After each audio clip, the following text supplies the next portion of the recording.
You said that water has some memory. Yes. Is there any viability to bring that memory level to our life or something? Is there any scientific evidence or spiritual evidence or some other evidences available for that? Basically, as I'm a chemist, I am telling this. Okay. Today, is it okay if I walk down into you?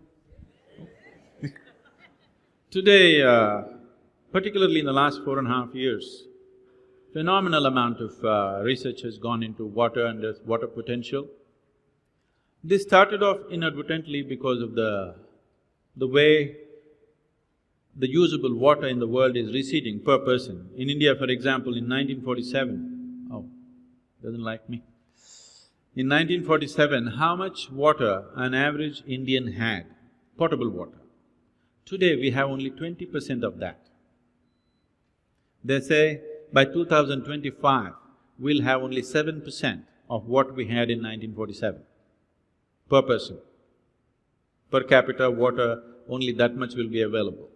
So because of this, lot of research has gone into water.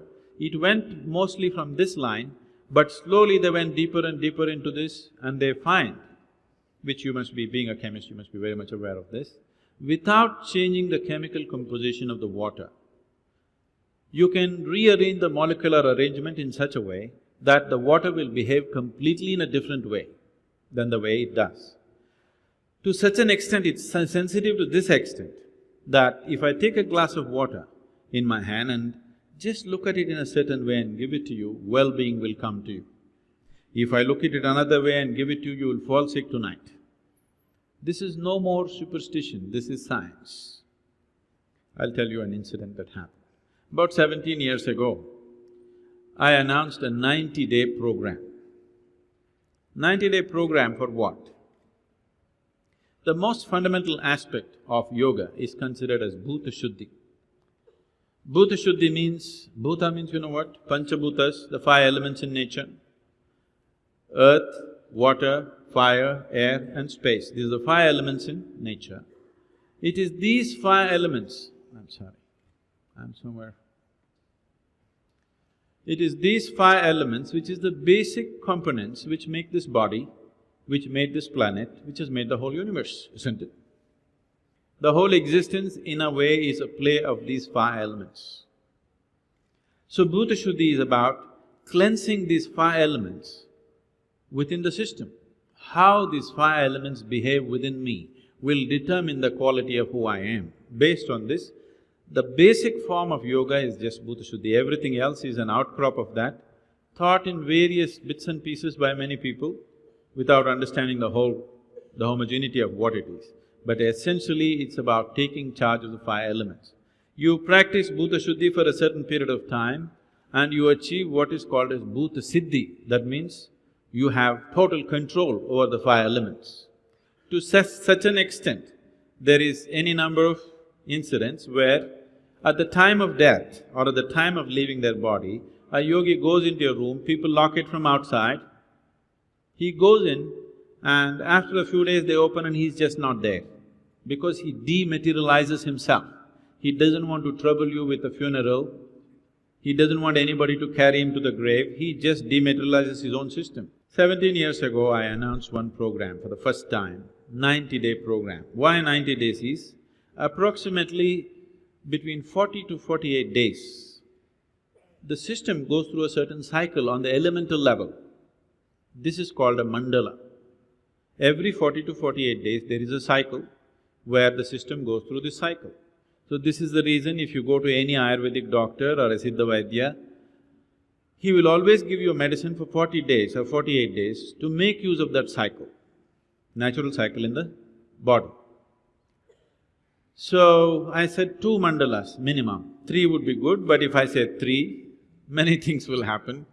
I said, minimum 2 mandalas, if you do sadhana, you can gain control over your system, those who want to come, you come. And I left the town because I know lot of drama will happen. Now in a family, husband wants to go for 90 days, wife will do Kathak. Wife wants to go for 90 days, husband acts like Rajinikanth in the house. angry man, walks up and down like a hero. So many things, drama will happen, so I don't want to be there. I said, those who want to come, you come, it's up to you. So after that I came back, to a particular family that I know well. It's a normal part of our hospitality. When somebody comes home, first thing is you bring water. So this lady in the house brought water for me, and she's like Kali suddenly, not just Kathak, she's like Kali. I looked at her, she's a nice lady, today she's in the Kali form. So I looked at her and she offered water to me and I said, Amma, I don't need this water, I don't need to drink this water. You're like Kali right now, I don't need Kali's prasadam right now, I'm fine. She said, why, will I poison it? I said, no, you don't have to poison it, it's already done. Then I told her, you take a sip from this glass. She took a sip from the glass. Then I said, give me the glass to me. I held it in my hands for 2 minutes and I just gave it to her. You drink it now. She drank one sip and burst into tears and started crying. She said, it's sweet. I said, that's all the difference it is. Now your body is over 70% water. If the water in this system behaves in a sweet manner, will you be at least 70% sweet? If the air and earth behaves sweetly within you, will you be at least 90% sweet? Space is never bothering anybody, isn't it?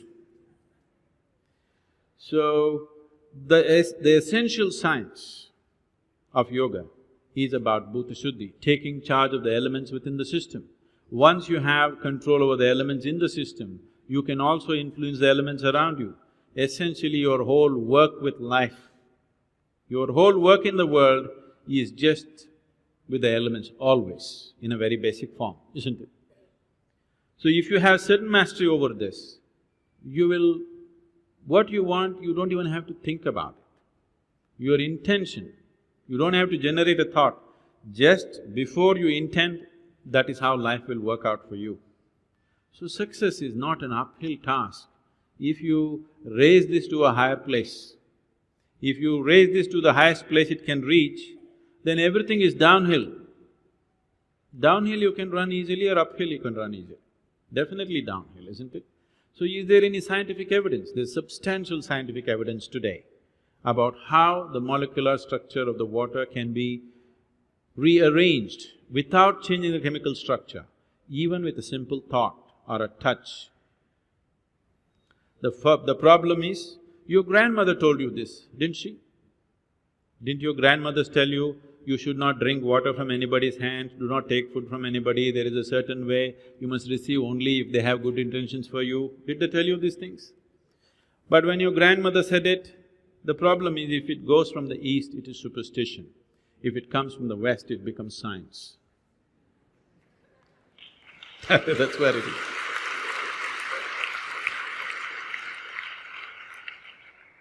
That has to change.